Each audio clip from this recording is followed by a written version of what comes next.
the complexity of governance. Your partnership was instrumental in the development and implementation of policies and programs that aim to bring progress and development to our great nation. Reflecting on the accomplishment of these 6 years, let me tell you that I am proud of what we have achieved together. We have built roads, supported free wires and free tuition at high schools and public universities, stabilized the macroeconomic challenges we face in 2018, built hundreds of pro-poor housing units, and achieved on so many fronts that we are able to list here today. However, I acknowledge that there is always room for improvement, and perhaps more could have been done under different circumstances. Regrettably, some of the long-term projects we initiated did not reach completion during my tenure. I am hopeful that the incoming administration will carry the torch forward and bring these initiatives to fruition for the benefit of all Liberians. Fellow compatriots, rumors and misinformation have played a large part in our politics over the last 6 years. It is my hope we as a country will overcome this challenge over the next 6 years. To begin this, we must start with the facts of the transition. I must report to you that we are leaving behind a better economy than we inherited. Today, President-elect Joseph Nima Bouaka will inherit a stronger economy than I inherited. There is a bigger net international reserve position than was handed me in 2018. I inherited $94,999,000 United States dollars in net international reserves. And I am handing over to the next administration a net international reserve position of $222,700,000 United States dollars. This is 136% increase in the net international reserve position. The total cash balance in the government's consolidated account is United States $40,044,365.90. In 2018, my government inherited a consolidated cash position of $7 million United States dollars. The next administration thus has more resources to deal with emergency macroeconomic challenges than my administration had at its disposal in 2018. My fellow citizens, through our time together, I held still fast to two cornerstones of leadership: keeping the peace and upholding the democratic process and the root of our democratic journey. I am immensely proud that during my tenure, Liberia remained at peace with itself and at peace with its neighbor. Our armed forces, the force of good, were never turned against our own people, and external actions were confined to international peacekeeping mission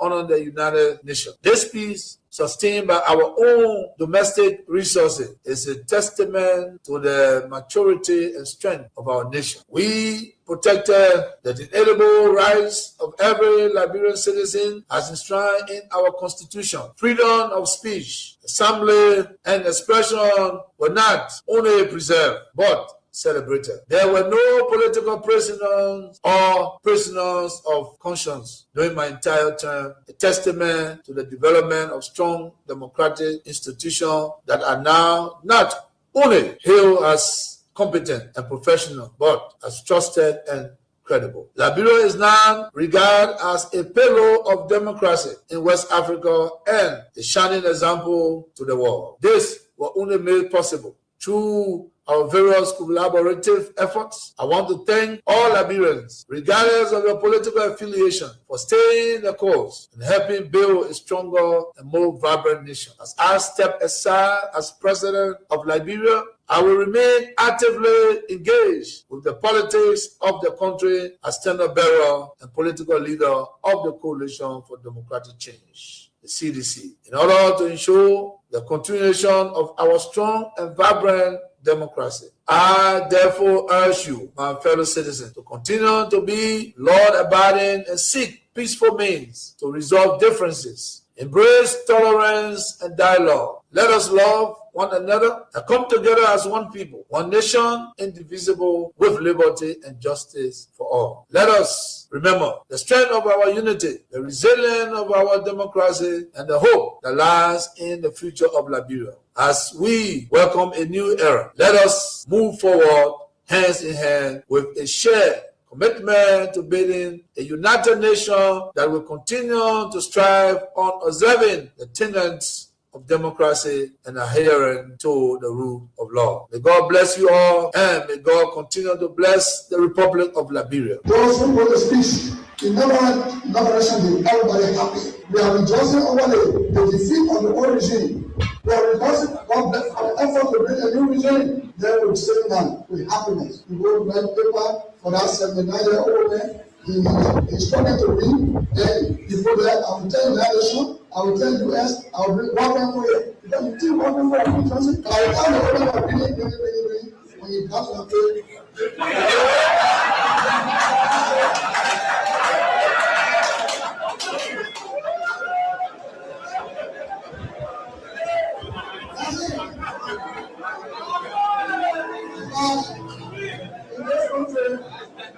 when you elect a clown and you think that he will be a king, what he does is to convert the kingdom into a circus. This is what we must deal with, and this is what we must say. Who do we elect into our public offices? Because, as I've said before, when you allow hyenas to take care of goats, why should you be surprised when the goats are eaten? This is the same. And Africa is only going to realize our potential in all areas when, by dint of choice, we enable and allow our best men and women to serve in different areas. I've heard it being said about Lee Kuan Yew in Singapore. I've heard it being suggested about Mahathir Mohamad in Malaysia. I've heard it being said about Japan. I've heard it being said about other countries, but there was a conscious decision on the part of those individuals and the followership. We always talk about leaders, but we never talk about the followers. The followers must also style up. Africans on average are for some reason attracted to thieves. Africans are for some reason attracted to men and women who cannot serve her. And when they are not served, then they complain. When Africans are told, choose you now whom we shall release, Jesus of Nazareth or Barabbas, they say, release Barabbas. And when Barabbas behaves like Barabbas, they say, why are you not behaving like Christ? It cannot be done. In May of 2001, signed a second of two executive orders, number 13213, Defense Exhibit D310, in which it was stated, and I quote, the government of Liberia's complicity in the RUF's illicit trade in diamonds and its other forms of support for the RUF are direct challenges to the United States foreign policy objectives in the region, as well as the rule-based international order that is critical to the peace and prosperity of the United States. Therefore, I find these actions by the government of Liberia contribute to the unusual and extraordinary threat to the foreign policy of the United States described in Executive Order 13194, with respect to which the President declared a national emergency. This executive order did not say the alleged complicity, it concluded the complicity. The conspiracy was born, all systems put into motion, and here I stand today. I never stood a chance. This is the broader contextual matrix that regrettably did not and still has not seen the light of day in these proceedings, despite the gallant efforts by the defense to unearth and reveal the contextual framework behind the charges against me. Now, with the two executive orders, the dogs were let out, so to speak. What followed was a dispatch of the attack pack led by Lieutenant Colonel David Crane, Defense Intelligence 30 years prosecutor. He, Crane, unlawfully unsealed the court's sealed indictment to his handlers, senior U.S. government officials at the U.S. Embassy in Freetown, and was never held to account. The rest of the operational team are Colonel Brandon Hollis, Defense Intelligence, CIA, U.S. Air Force, Senior Trial Counsel, and now prosecutor. James C. Johnson, U.S. Army expert, 20 years on conventional and special operations, Chief of Prosecutions for the SCSL. Alan White, 30 years, Defense Intelligence, recalled from retirement to head up investigations at the Special Court of Sierra Leone. Stephen J. Rapp came on board as chief prosecutor for a short time of experience from Capitol Hill, where he served with the U.S. Senate Judiciary Committee sometime before. It came as no surprise to me that as a reward of sorts for Stephen Rapp's diligence in the execution of U.S. foreign policy objectives through these ad hoc tribunals, he was appointed U.S. Ambassador at large for war crimes issues. In support of the contextual framework of politics, on February 8, 2006, Lieutenant Colonel David Crane, prosecutor, appeared before a U.S. Congress Subcommittee on Africa, Defense Exhibit D-404, and spelled out in clear terms the decision taken in support of regime change in Liberia and what needed to happen to solidify that process. There was little mention, if any, in his testimony about Sierra Leone. And here is what he said. I posit that 5 years from now, when the international community is challenged by other crises, Taylor in Calabar, under the protection of Nigeria, will make his move. We will wake up one morning and watch on CNN as Taylor rides triumphantly down the main street in Monrovia to the executive mansion, daring all of us to come and get him. Unless he is handed over to the Special Court for Sierra Leone, this scenario is not out of the realm of possibilities. He then asked, how do we assure Liberia's future? And he answers that. Ultimately, he says, what we do about Taylor in the next several weeks will determine the fate of Liberia and the new administration of its president, Ellen Johnson Sirleaf. Crane then sets out several plans, two of which I'll state here. He said, first, hand Charles Taylor over to the Special Court for Sierra Leone for a fair trial, his kind of trial. This takes him out of the local and regional dynamics that is West Africa. Second, tie any financial and political support to good governance in Liberia. Time does not permit, but the exhibits are present. Not even the Nigerian nation was spared from threats and intimidation, as explained by Femi Kayode, press secretary to President Obasanjo, the Nigerian head of state, who was with him in Washington when President George W. Bush promised, and I quote, to bring Nigeria to its knees if Taylor was not turned over to the Special Court. And what happened? Obasanjo buckled and capitulated. Now, this demonstrates the significant pressure that was brought to bear on President Obasanjo, irrespective of his personal and leadership obligations to the West African sub-region. And therein lies the dilemma for current African heads of state and government, but how to enter into binding commitments and obligations with the African pairs and remain steadfast, resolute, and unyielding in their fidelity to those agreements in the face of such unrelenting and punishing pressure from powerful Western leaders.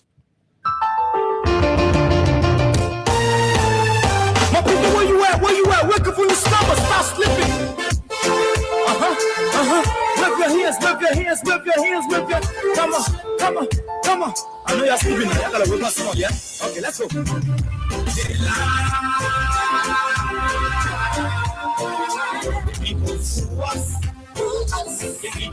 And at this point, we can confirm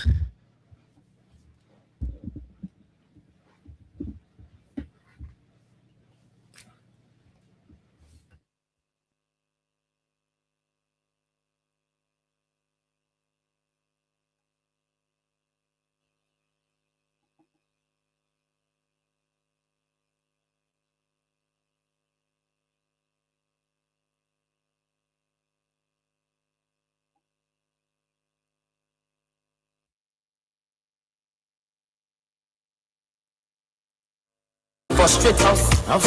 So why can't you lie? Why can't you speak? Why can't you allow that citizens don't be? You see, we just tell you. I just don't know how it happened just now.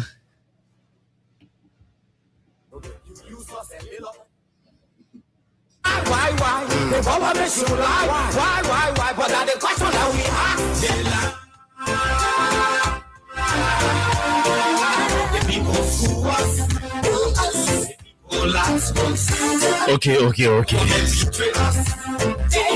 Interesting technology at times.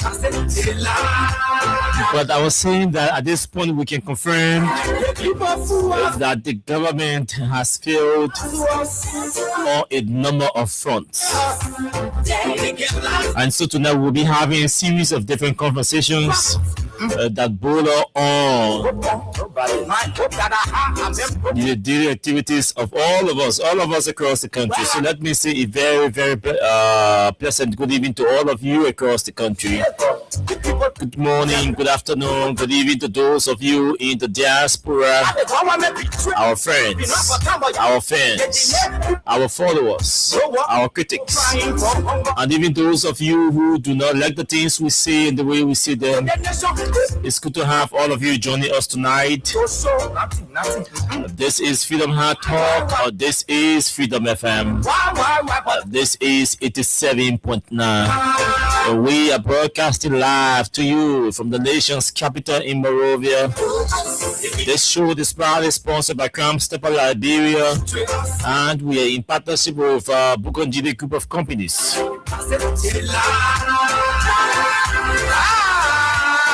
Just a lot to talk about tonight. From criminal could see at the grounds of the Temple of Justice to civil servant issues. We want to look at prices of different commodities in our country. What are you experiencing? Issues from the legislature and the executive. I'm told that Richard Coons spoke today, but Junkins Morris has all of these details highlighted in our lineup for tonight. So stick and stay, don't go away. Very shortly we'll take a break from our sponsor and our partner. And after those breaks, we will go into all of the issues.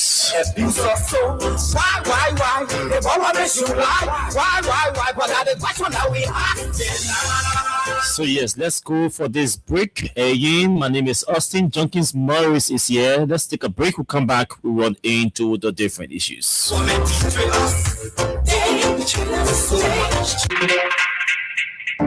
Are you seeking financial empowerment? Dreaming of building your future? Then your solution is Bokondjide Group of Companies. Bokondjide, your trusted partner in microfinance, construction, and general services. We provide microfinance for many institutions like House of Representatives, the Liberian Senate, National Port Authority, Governors Commission, LRA, Gender Ministry, Corporate Development Authority, GAC, and Other Lines Ministry and Agency, with a percentage range from 15% to 20%. At Bokondjide, we understand your aspiration, your goals, and your dreams. That's why we offer tailored microfinance solutions designed to uplift individuals and communities alike. Whether you are an entrepreneur with a vision or a family aiming for a better tomorrow, our microfinance services pave the way to financial independence. But that's not all. Bokondjide Group of Companies doesn't just stop at microfinance. Our expert construction team brings your architecture dreams to life. From residential to commercial projects, we craft spaces that inspire, innovate, and endure.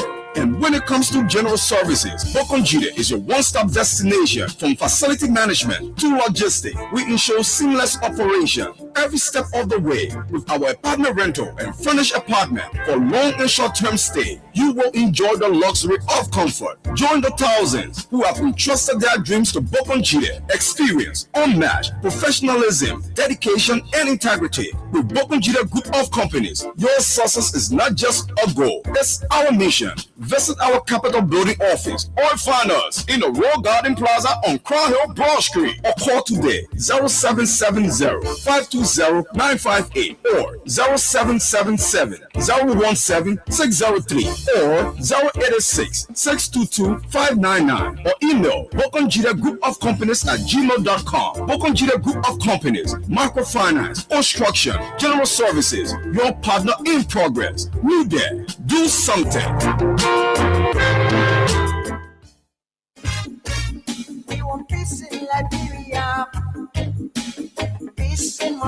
Yo, hello. I want to talk about violence. More violence is indiscriminate. It can happen for any reason and to anyone. Until we do something to stop the surge of vigilante-style justice in this country, none of us will be safe. My Liberia is Liberia of hope. In my Liberia, it is possible. Violence is not part of my Liberia. Violence leads to property damage, injury, or even death, as we have seen in recent months in several parts of Liberia, including Monrovia. Talk to people in your community about violence. Stand up against mob justice. Be a community hero. Liberia is all that we have. We must all unite to uphold the rule of law. This is Old Man Sam Sion, your community crime fighting partner. Thanks for listening. This is Old Man Sam Sion.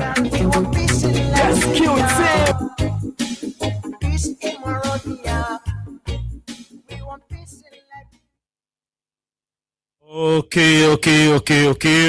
Thank you, all of you. Let's run straight to our Facebook page and see who are those joining us tonight for official recognition. And then we can move into the different issues we have highlighted to talk about tonight. But Junkins, before I do that, let me bring in Junkins from this angle. How are you, my dear brother? Yeah, great. Sorry. Great, Austin. Great. How was your day, boo? Well, I spent, it was okay. It was fun. I had like half of my day spent at the Criminal Code C. Yes. We're following the Fonanti and the Samuel Toy case. So the case continued today in the economic sabotage thing with Samuel Toy and the rest of the other folks. And so yes, we had to go there in solidarity and to also have an understanding, of the legal engagements and interactions that are taking place there. So we don't want to be too, so we have to be around. Okay, welcome to our followers. Good morning, good afternoon, and good evening to all of you following us wherever you are. This is Freedom Hard Talk on Freedom FM 87.9. Okay, Saturday Zonwe Wondule. I love the native names, then the the civilized names and all of that. I don't have a middle name, Mori. That's the meaning of the M in my name, Mori. Oh, Mori. Yeah. What's the M Kawa? I mean big man or chief infa. Oh. So yeah, Mori. But I didn't grow up with people calling me Mori. So yeah, get used to the Austin. Yes. Unlike when I go around the old people. Yes.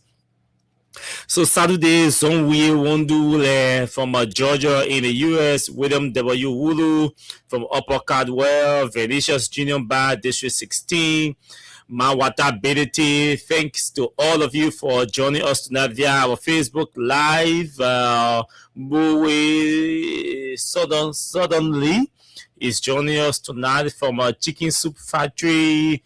Maliu Fofana is following from 20th Street. Emmanuel Broad from Minnesota. Yes, that's in the U.S. Minneapolis, Minnesota, USA.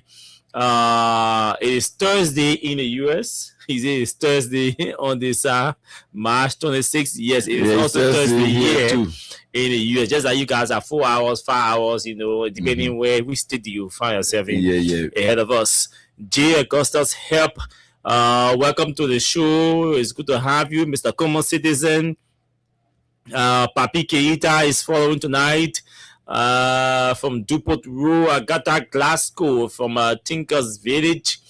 RIA Stevie Yagadi is joining tonight from District 2, Lower Margibi County. Agatha Glasgow say you and Teacher La.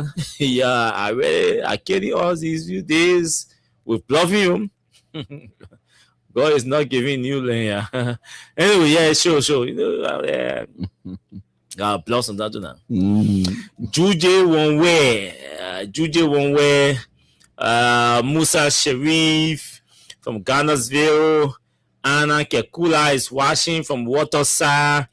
Oteka Kau is joining us tonight from Maryland in the U.S. Brahma Ibrahim Kui is following from Chicken Soup Factory. Samuel Kofi Woods Jr. We are 2029 show. Agatha, yes, Patricia Jipla is joining tonight from New Kutan.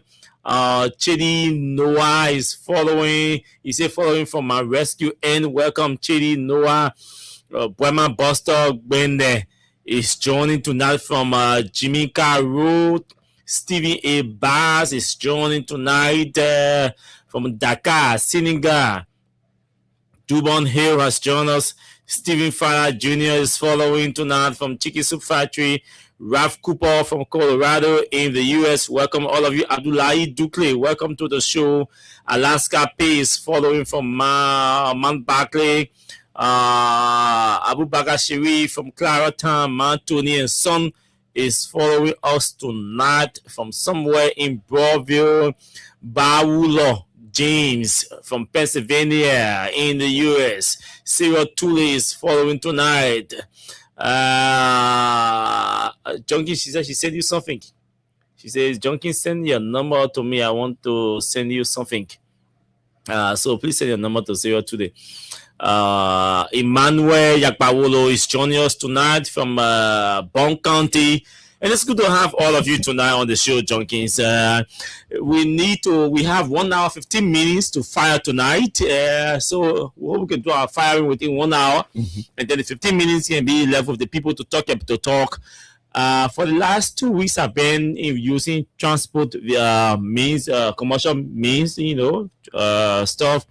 And look, it's so interesting in the taxis and in the keke. Just sit down quietly and just listen to the folks having their different conversations. But most of the conversations you hear in these commercial vehicles, they're all about politics and governance and the anger that the people feel about the manner and form in which the government is proceeding and all of that. So they take their angers to the public, to the street, to the keke, the taxis, the buses, just the different places. You even see on motorbike. The people are expressing themselves. They are dissatisfied. They are displeased with the manner and form in which the government is proceeding. They are angry that transportation prices are going up. They are angry that the government has announced $920, $10 for a gallon of gas. And folks are selling gas for $1,100 in some places, $1,000 in some places, $1,200 in the Southeast. I'm told it's $1,500. So these are issues. Because of that, transportation fares have increased. The prices of different commodities on the market have increased. And these are things we want to talk about tonight. And we want to tell you why these things have increased. And you need to know. Somebody say, well, what did gas got to do with pepper? What did gas got to do with one bottle of oil? What did gas got to do with a cup of rice? Yes. People do not know these things. So we have to break these things down for you to understand that gas has impact on everything you do in your country. Clear. Everything you do in your country, gasoline, the price of gasoline has impact on it. If the price goes up, it's going to trickle down to everything that concerns your daily living. So we have to have conversation about these things tonight. At the court, it was an interesting thing today. These lawyers are interesting. One of the witnesses, this one from Central Bank, was on the witness stand today. It was an interesting interaction between the state, the prosecutors, the defense lawyers, and the presiding judge, Roosevelt Willie, a very smart guy. Today was my third time following a major case that he presided over. I think he has authority over the subject. I think he has authority over the subject. He's really. I admire him today. He's really a smart guy. If I would do law, it would be because of two persons. So, Junkies, where are we? I mean, let's see. Where do we start from? I think the Speaker Kun called for. In today, I don't on break. The man wants to be the president. Because what I'm confused of, Speaker Kun is just way ahead of President Boakai in performing executive duties and functions. This is the same speaker who, even though he was advised not to make move to Lofa County. He did that on his own terms, even though it is the executive responsibility. He violated that portion of the Constitution.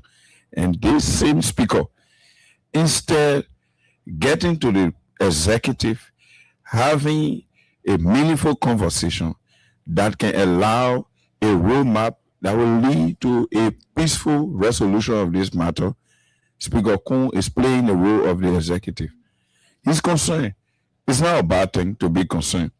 But there are trends that you take. There are proceedings that you go by which are laid down under our laws.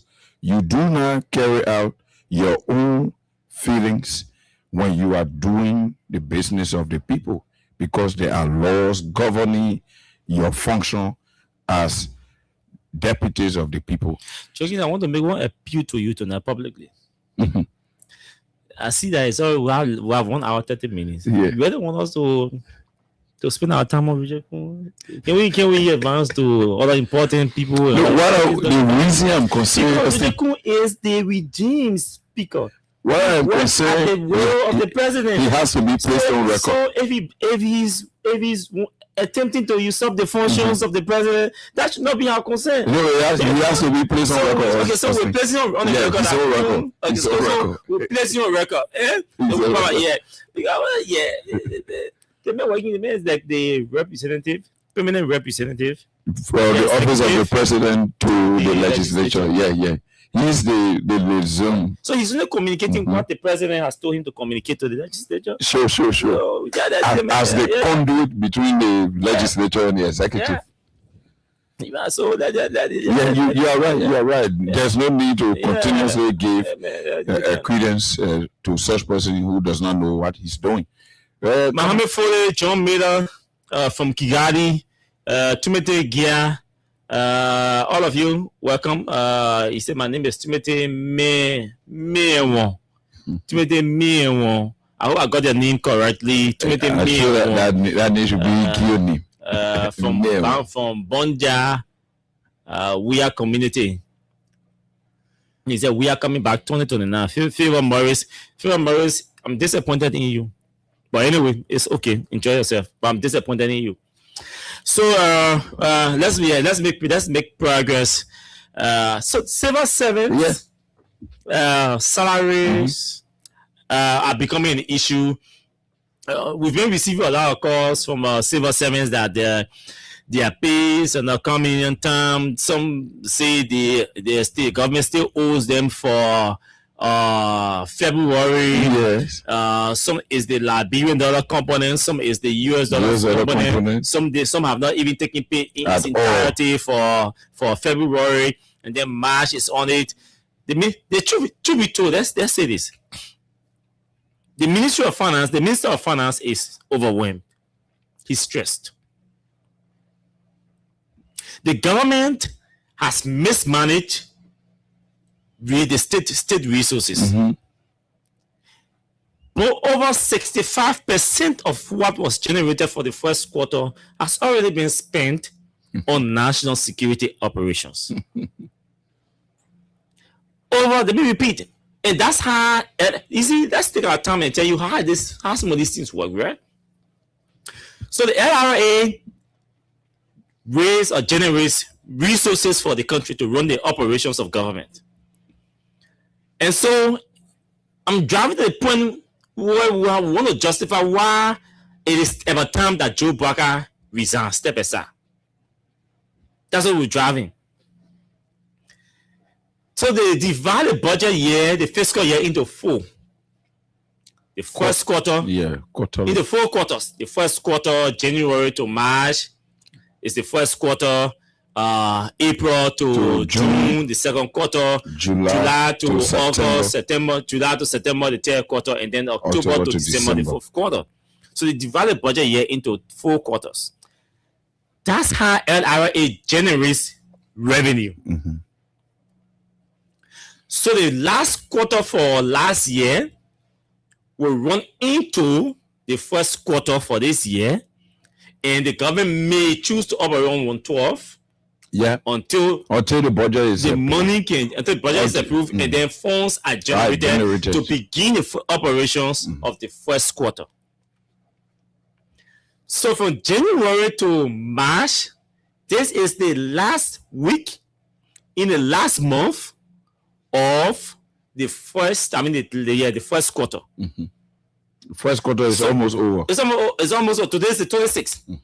So LRA performed very well for the first quarter. They performed very well, extremely well with the first quarter. But there were redistribution of revenues that were generated by LRA to national security operations, thereby strangulating other sectors like water and sewer, like National Transit Authority, obviously like LDC, because obviously water and sewer people need to have access to safe drinking water. National Transit Authority, they need to ensure that public transport is affordable and accessible. Okay, and then LDC, the government needs to ensure that electricity is expanded, reliable, and affordable. The Ministry of Agriculture is investing in nothing. It's producing nothing locally. It's investing nothing to spice up local production. Nothing. So you realize that all of the service industry or the service sector and the real sector, everything is dormant. Not supported for the first quarter, not supported in 2024, not supported in 2025, and not supported for the first quarter in 2026. It means nothing happened. All the government is doing, buying paper, buying real machine, buying fuel, buying gasoline, servicing vehicles. That's all the spending what LRA is generating. Now, at this point, with the Guinean crisis and the fight the Iran-Israel war and thing, with the increasing price of gas, the barrel of gasoline from 100 to 110, 120, 130, depending the region, all of that. Obviously, it trickles down to Liberia. Liberia now has to create an austerity measure to stabilize the price and ensure that the commodity is available. Because the price could even be 900. Once the commodity is low, once we are low in supply, the price will obviously go up. So the government has two challenges. One, ensure that the price is affordable through providing subsidies, and that the commodity is available. Then the couple that said in trouble again with Guinea and started manning the people going down. Double jeopardy. Right? Started manning the people going down. At that point, I don't need to explain what happened. Now, the Joint Security now has seen this as an elephant meat to exploit the system. So they say, Germany, this is a perfect opportunity.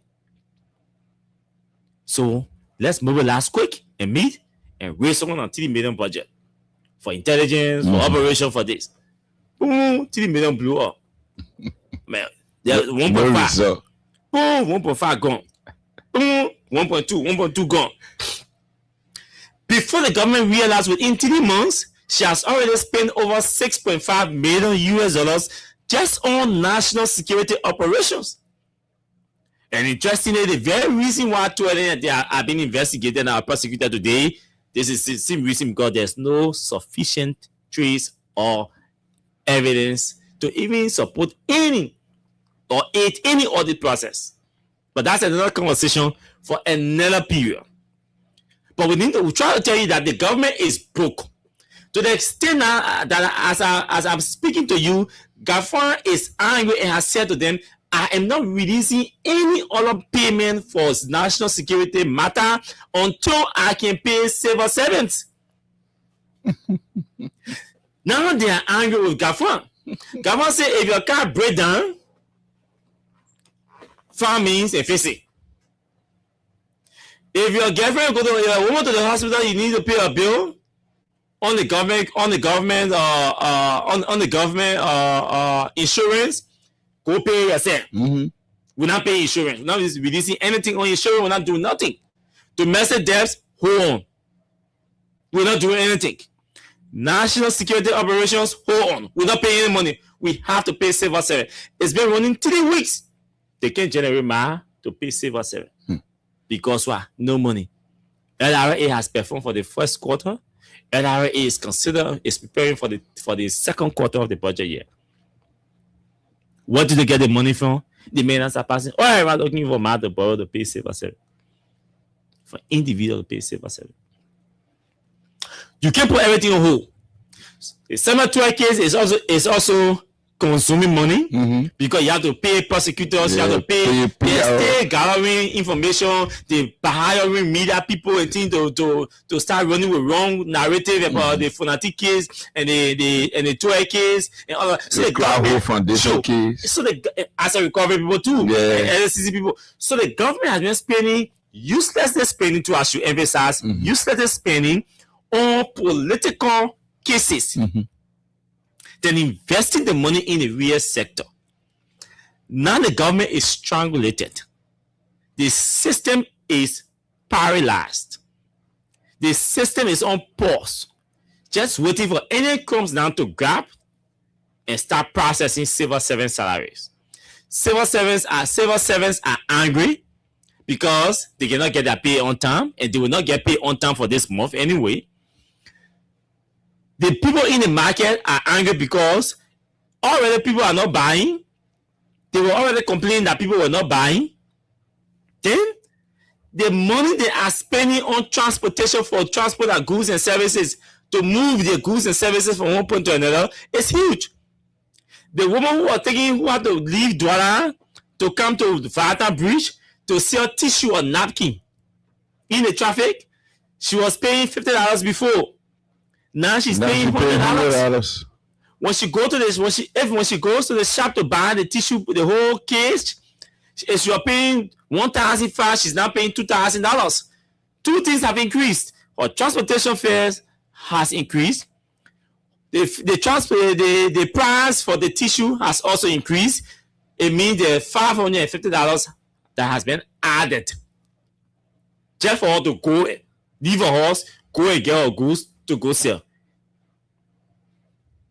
She had to put that money on the goods to get her profit back, because what she spends, she wants to get it back. Sure. Who bears the pinch? Who bears the weight? You, the end user. The consumers, the end users. We, the consumers, will bear it because any amount, look, business people do not lose.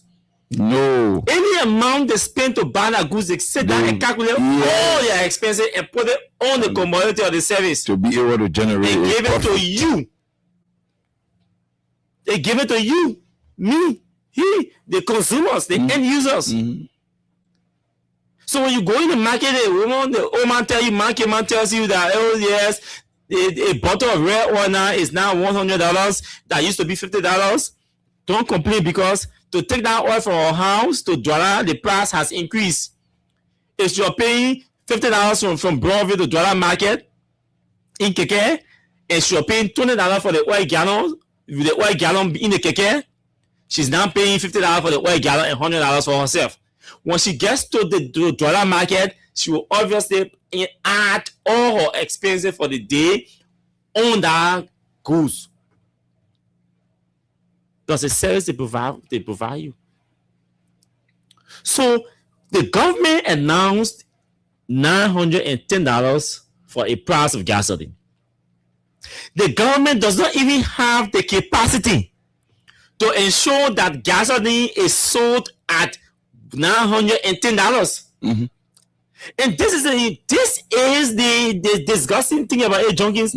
You set your own price and say, gentlemen, due to the increase in the price of a barrel of gasoline on the world market and blah, blah, blah, blah, blah, we hereby announce an increment in the price of gasoline. And this increment is $910. Then your own price, meaning when government set price, they set the slim price.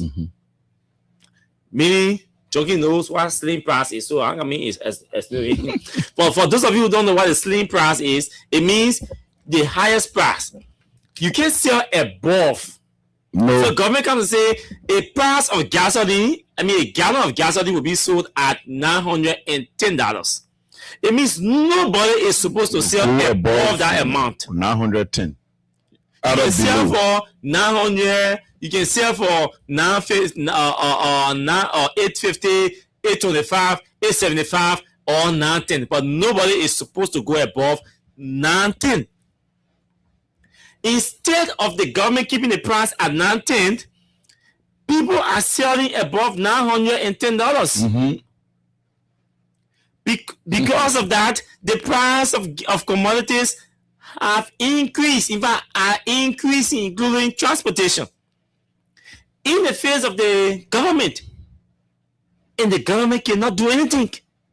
I hate to sound comparative, when I'm having this conversation, but we are compelled to sound comparative because normally we do comparative analysis of different systems and all of that. It's necessary. George Weah had crisis. He managed his crisis. He bore the pains. You all protested during crisis. He bore the pains. And he survived it. You say it was not natural. It was not supposed to happen. Your time has come for you to not allow it to happen. Then it is happening under your watch. And you are not saying anything. You're not doing anything. You are acting like an irresponsible kid who does not understand anything. And this is embarrassing.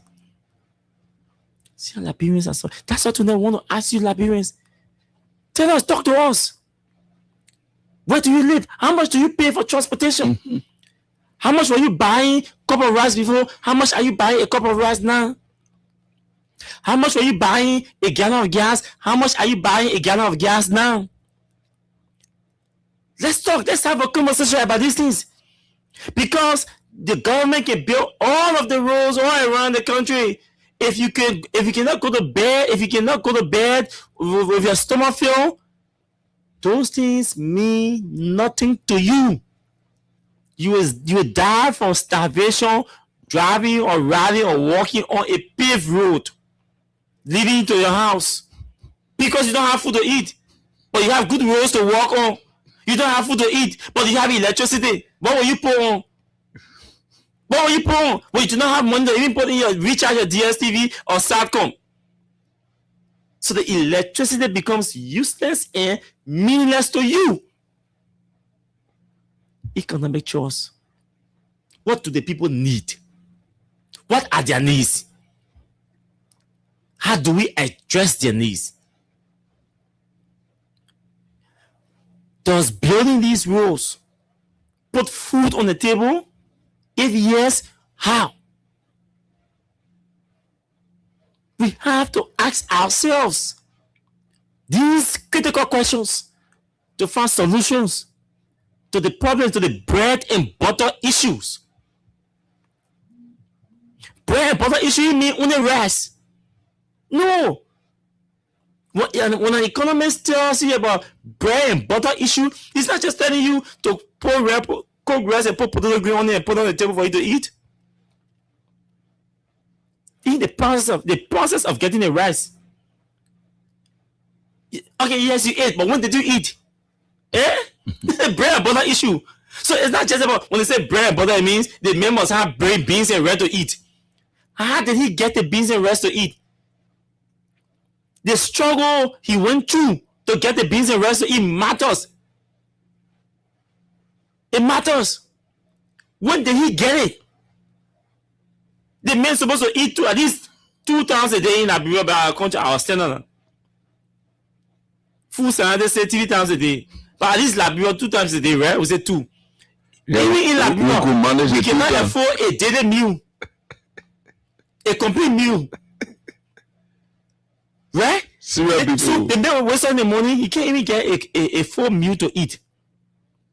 The man eat around 9, 10 Tell people cooking or dishing out food for children to eat for underage. 2-year-old children waiting for their parents to finish dishing out food. In fact, now city can carry them. Yes, You gotta tap wake them. up to Wake eat. up to eat. Damn it. So that does not solve the macro. It doesn't solve it because they're trying to make get food to eat. I mean, the people, they say, oh yeah, they make got food to eat. But how did he get the food to eat? When did he get the food to eat? This should be the concern of the government. Is Mr. President concerned about this? No. Will he be concerned about this? Not anytime soon in his presidency. Did we think he was going to ever be concerned about addressing these issues? Obviously not, because we told you people. Is there a reason why he's not concerned? Yes. Is there a reason why he will not be concerned? Yes. What is the reason? The reason is because he does not have the capacity to do it. He does not know what is happening around him. He will never have that capacity because of his age and his health condition.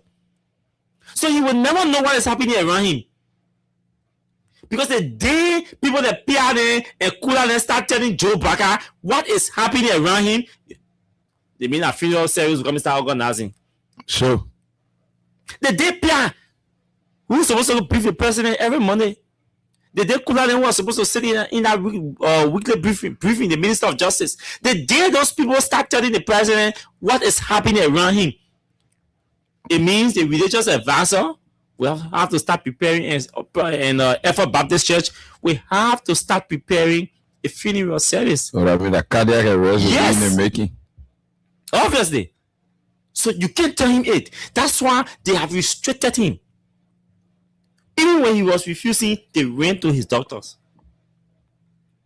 Influence his doctors to tell him and tell Katumu, this man should stop reading newspaper and he should stop listening to radio. Yeah. Joseph Baraka listened to our show. One time he will faint. No, it will be finished. He will faint. It will be finished. He listened to the show one night, he will faint. Get me? Because there are things that he does not know, and they will not allow him to know. The other day, Joe Baraka, the people go protest with a horse. Teachers,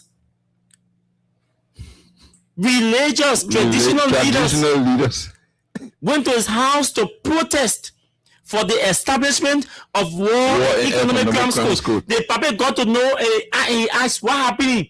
They told him, no, nothing happening. Yes, and an official who was in the yard got angry.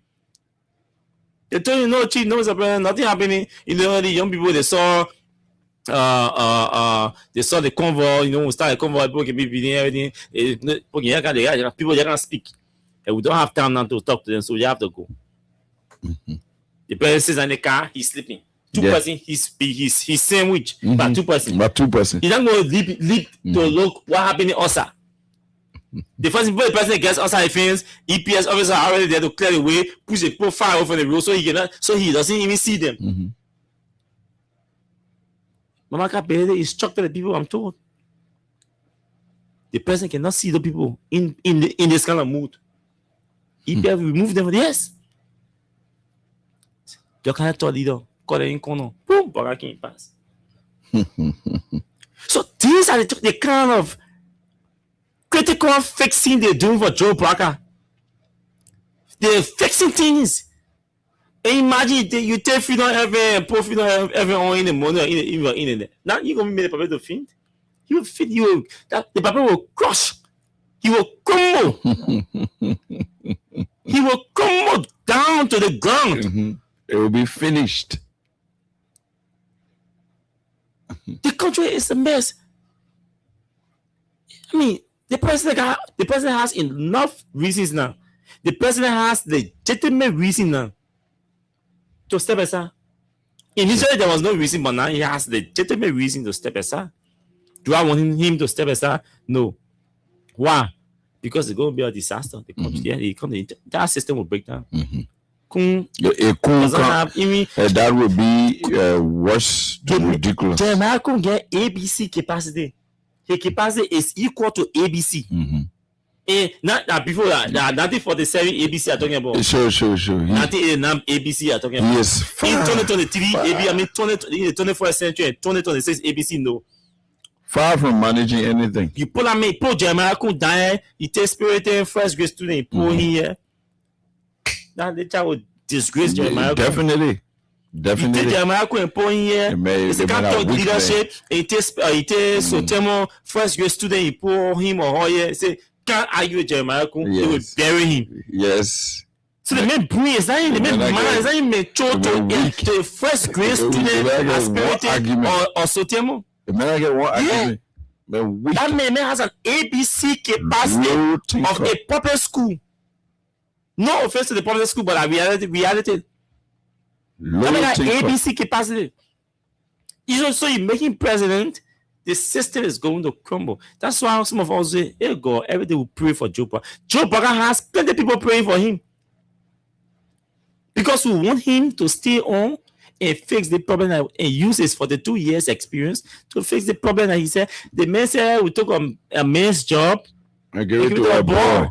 We not take the man's job and give it to the man. The man is acting like a boy. That ain't me give it to.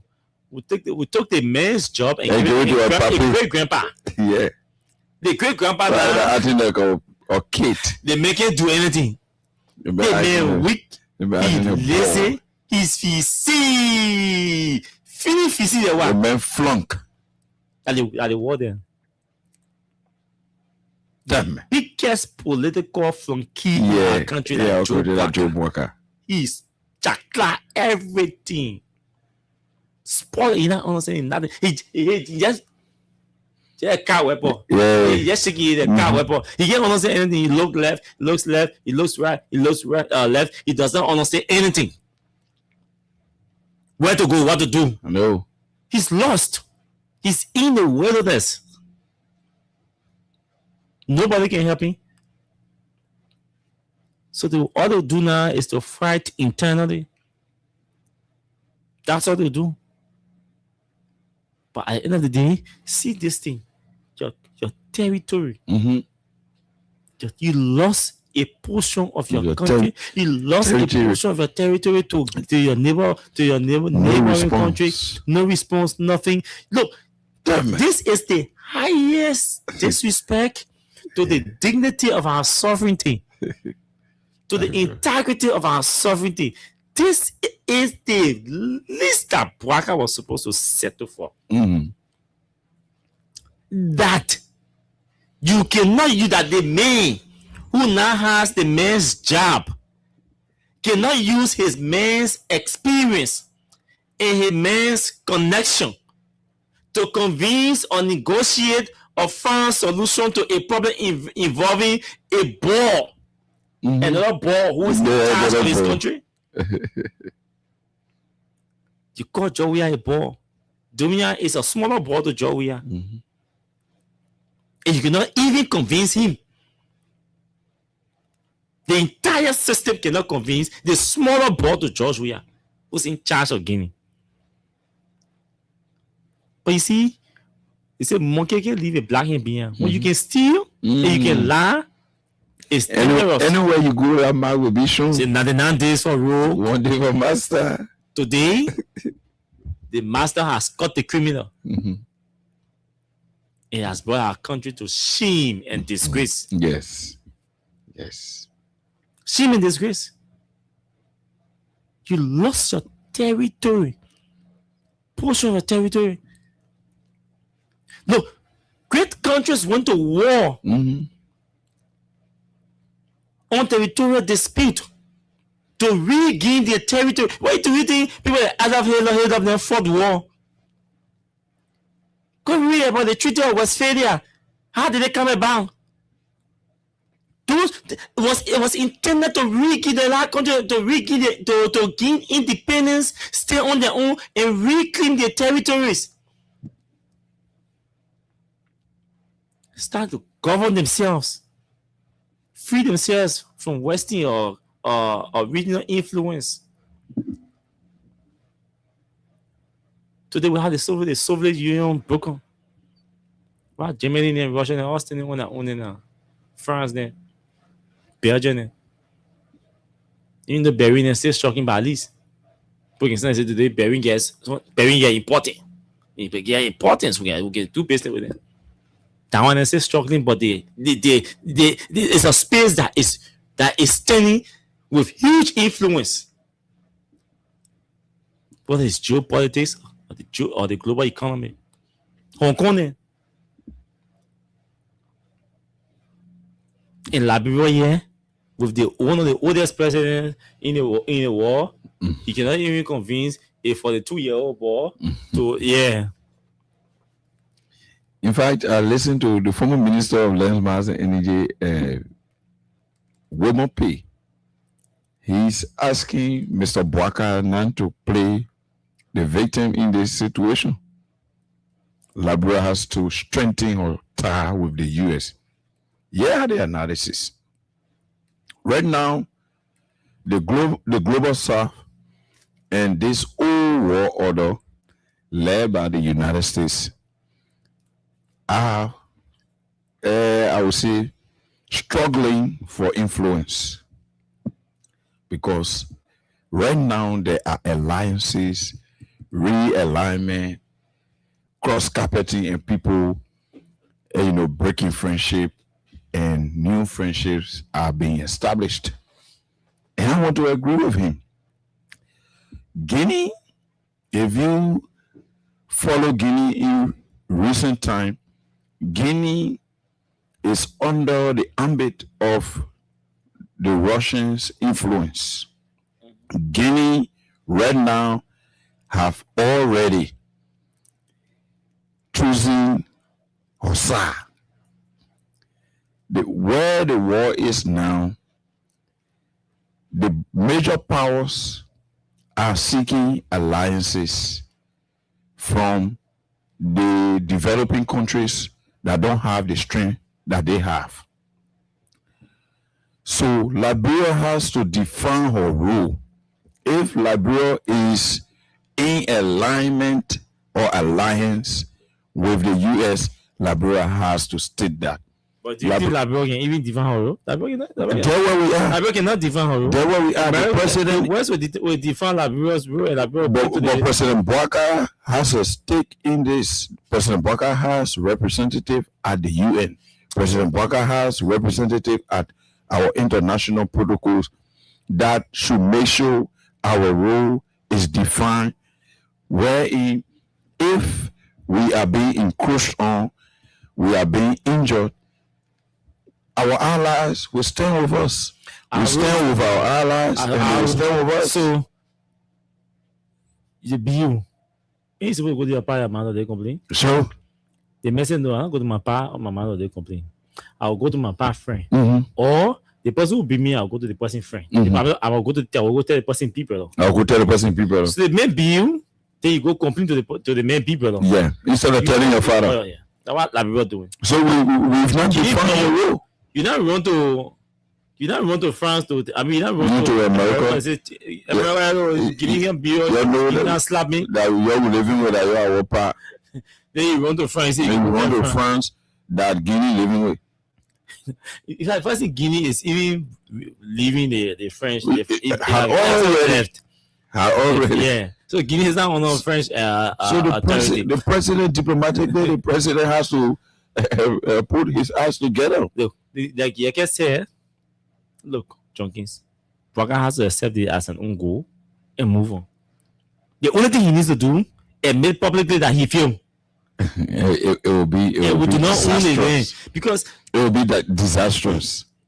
It will be disastrous. If he does not admit it, it's the worst. That's the worst thing. For Joe Bouaka to allow. It was only Joe Bouaka that Liberia SARS can be reduced. A portion of 38,000 square miles. And since the establishment of our country, we already complained about the old land we lost. Only Joe Bouaka. Oh no, 38,000 square miles. Our size coming to be reduced. I want no nose. So apartheid is extending to Liberia. Imagine if this was George Weah as president. No, it wouldn't have happened. No, just imagine from the opposition standpoint. They will be in the street. Yeah, if it was possible to happen. And there will be impeachment bill all in Africa. People call it for impeachment. But in reality, also, yourself knows it is an impeachable offense against the Liberian people. So you as the executive, what's the rule? We didn't elect you to go there to sleep. Yeah, but we have a bad ball. Sadly, we have a bad ball who is the Chief Justice. We have a Chimombo who is the Speaker. We have a market woman, the market girl, who is the pro tem. The Deputy Speaker is a buffoon. It's a home. The Justice Minister is a yes sir Justice Minister. At times he tries to exert some strength, but it is difficult because he doesn't understand the political space. So the politics is giving him hard time. He has authority over the legal space, but the politics is giving him, and you need a political space to guide you, to guide your steps, to help you maneuver your ways through in influencing a lot of things that happen in the government to advance the president. But that political connection is not there. Who does he go to? He doesn't have anybody. So he was the third no friend. First thing, he was the third choice for that job. I even want to believe that he was the fifth choice. Because if there was a list from 1 to 5, the first person rejected. They know. The second person, no, they make a character issue. They say, well, they made that. We know they're talking from the fifth, they bring to the third. So he was not even if the favorite for the job. From the unit, he's just been managed. Sure. So and that's what we are. I mean, it's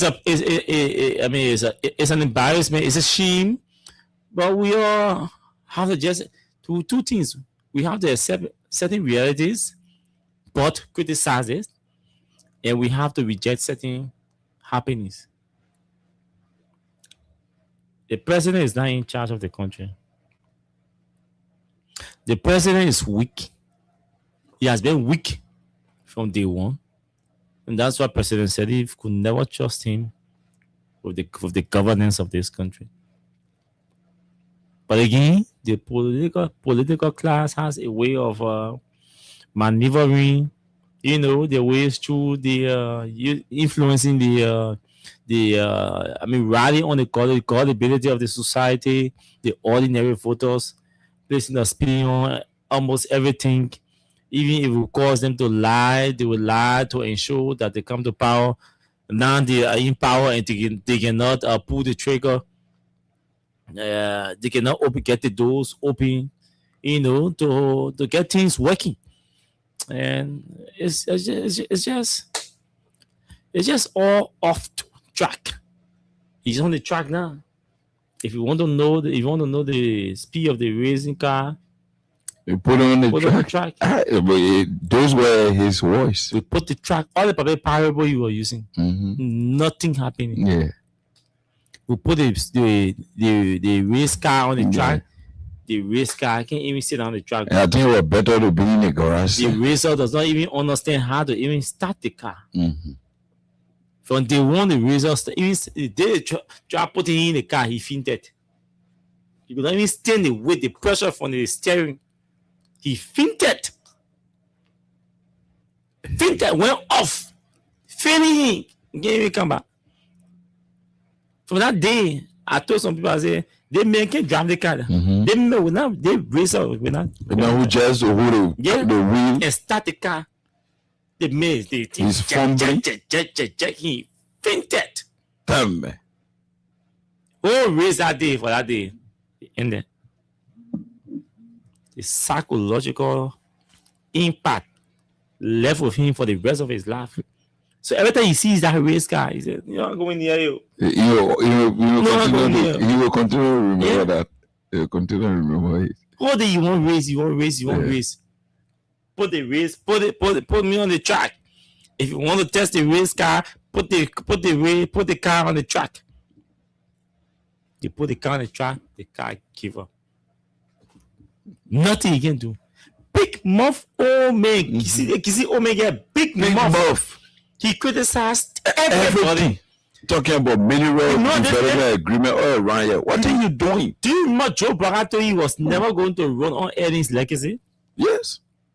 The president said he will not run on Elling's legacy. He was going to run on his own legacy. I mean, he had 17 counts. The man against said Ellen. he was going to run on his own legacy. After he said President Sharif had all the opportunities and Was squandered them. he said he was going to run on his own legacy. The legacy that roll and asked him. He didn't win election, he went back and came back with the same narrative. Arrest, agenda, and rescue. They put him there. He has not arrested one thing.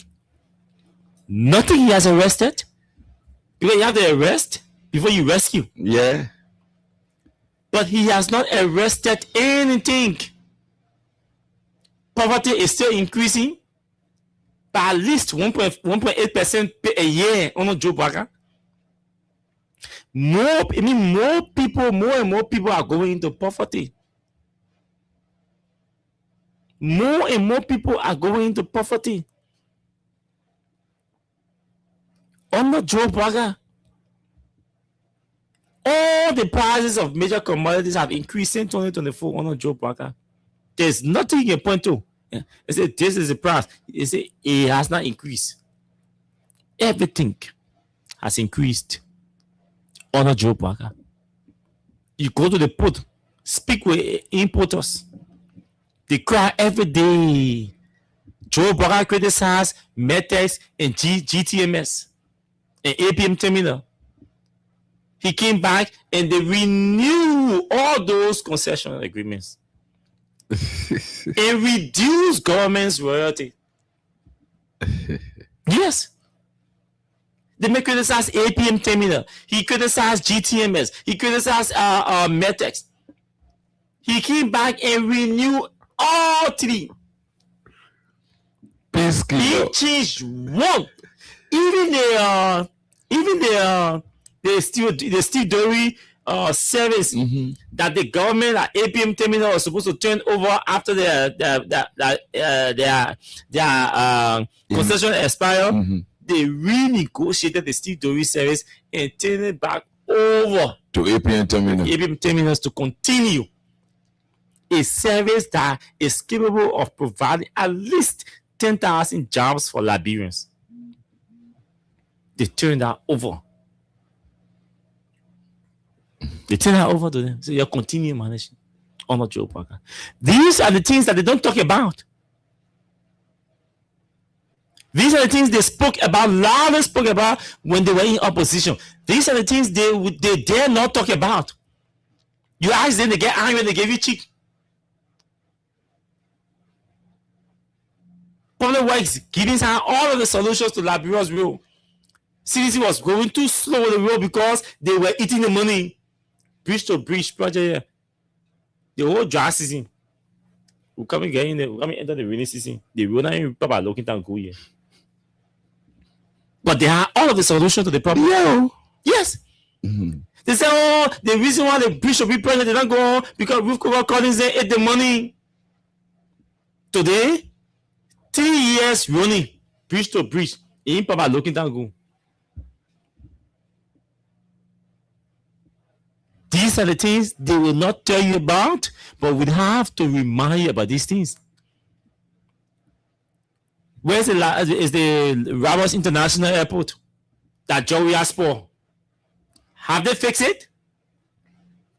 Go there and ask them whether there has been any upgrade at the Ramos International Airport. The only thing I heard of recent corruption that the Boche has suspended the managing director. 3 years running, RIA, still the same. 3 years running, the RIA there. 3 years running, the Aviation Authority, nothing, no upgrade, still the same. Our airspace still remains one of the unsafe places to travel. Electricity is still a problem at RIA. Joey bought two HFO generator there. They say, "Why Joe? We are buying generator. You should build a tank farm." RRA started the project. What is it? They said, "No, we're not starting any project. We're going all day. We're going for a war." All of them started fighting war, looking for their predecessors to put in jail, and forgot about governance. The 3 years have caught up with them. They achieved nothing. 2 wasted years. The government wasted 2 years fighting. Today, it is so embarrassing that they cannot point to anything.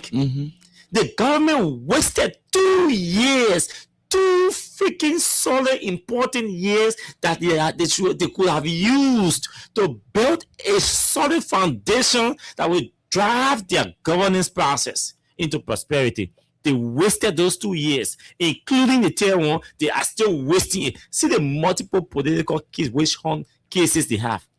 They're spending money. You spend more than $10 million prosecuting, targeting political opponents. Do you know what 10 million could have done for you? For public schools? See school teachers complaining. Supplementary pay will come back with teachers. Today, the teachers are protesting. And you're wasting over $10 million prosecuting political opponents. It tells you the agenda of the government. What do they want? Do they want development? No. They are they interested in development? No. Do they care about your living condition? No. Do they want to lift you out of poverty? No. Because if they want to lift you out of poverty, they will gather strong evidence. When you have strong evidence against a criminal, you don't have to spend money, waste money to prosecute them. Because you are the government in charge, you have access to the system. So you can easily pull the records out, the documents out. Because they don't have evidence, they have to waste state resources on persecuting people. And they call it persecution. They don't have any. Look at today in the court. I think we can close on this thing and do transition. I'm sitting watching the case. And after Councillor Johnson woke up and decided to, we can cross-examine the witness from Central Bank. And he asked the witness a particular question that the witness response shocked me, Jenkins. And this is something that nobody is talking about. On more than 7 different occasions, Councillor Johnson was concerned. He was concerned, interested in the witness telling him whether it is a standard practice for a finance minister to sign expenditure documents for different entities. And whether when the finance minister signs, the central bank is under legal obligation to release. And the central bank is under legal obligation to release. So there were multiple objections from Councillor Scott, one of the prosecutors. Finally, on 2 or 3 occasions, the judge overruled the objection and allowed the witness to respond to the question. God, Councillor Johnson tried paraphrasing the questions on multiple occasions. So 1 or 2 catch the answer. Johnson. Did the defense? I mean, the witness said yes. I'll just paraphrase his response. He said yes. The central bank, he said the Ministry of Finance has 3 statutory signatories to the consolidated account. He said 1 is the Minister of Finance, 2 is the Deputy Minister. In fact, he called their names. I'm not just mentioning them, but he called their names. He said, to suit the case, Janga Augusto Co, Comptroller General, is a signatory to the consolidated account. Samura Pize Urukori, Deputy Minister for Fiscal Affairs, is a signatory to the consolidated account. And the Minister of Samuel Finance. D. Twe, Minister of Finance, is signatory to the consolidated account. He said yes. In fact, he said these are the 3 signatures. He said, any two. He said more than one. So any more than one, like anything. So obviously, you need majority signatures to authorize payment. Central bank to pay. So if 2% sign, Yeah, that's majority. Central bank on no obligation to pay. On auditor goes because CBO not do the auditor's work. So if the auditor is concerned, but while the Minister of Finance looking at the importance of his role, they didn't sign and still Central bank pay. That one are audit process, right? But in that case, all three sign all of the transactions, authorizing the central bank to pay. Then Councillor Johnson took the document with the signatures on and requested the witness to review the paper and confirm that the signatures were in line with legal requirements. They objected. They brought on the same thing. Then the witness requested the document to confirm. The witness perused the document and validated the document and said, yes, this is the legal process to authorize the central bank to pay. Because our responsibility is to pay. Our responsibility is not to say no. No, verify and pay. No, we have two. There are two responsibilities: the fiscal and the monetary. We are the money. Central bank is the monetary. Finance is the fiscal. So anything that has to do with the fiscal and finance acts and authorize that we go ahead. We go ahead. All we do here is we take record and keep record Just for to verification. prove that the money left our system. We don't tell the finance minister say no, we're not paying unless there's no money. Even when there's no money, we can tell them we're not paying. The child has to get mature. Child getting mature, I mean, we're trying to raise money. When the money is raised, we pay. Or authorization, but these people must sign. And the document proved that everybody signed. Said yes, this is the document. This is the process. So what the issue? Then, because Councillor Johnson was trying to smartly establish in my mind the persecution. 3 persons are legally authorized to sign, to approve, to authorize payments from the consolidated account. The 3 persons authorized the payment and sign. of these amounts we're talking about. Why are you persecuting 12 only? And you live in Janga, Pizza, Worokoli. That's a Janga, Koru, and Yes, Pizza, Worokoli. You live in the house. but they all signed. They all sign. So why are you persecuting? Why are you accusing 12? Then they said, So that's the semblance of the persecution Yes. aspect. Yes. yes, that's it. Yeah. So you can see that the whole thing is targeted. It's targeted. It is not about fighting corruption. It is about fighting 12, targeting 12. Yeah, the 3 people's signatures are Yeah. pervasive on the document. Why are they not being called in for cautioning or to be investigated as you are investigating something? Why? There is a national security issue. That is one. I was listening to one show last night when I got home. I was so disappointed, Junkie. I was so discouraged. I'm like, these guys probably did not do, but apparently they are not reading.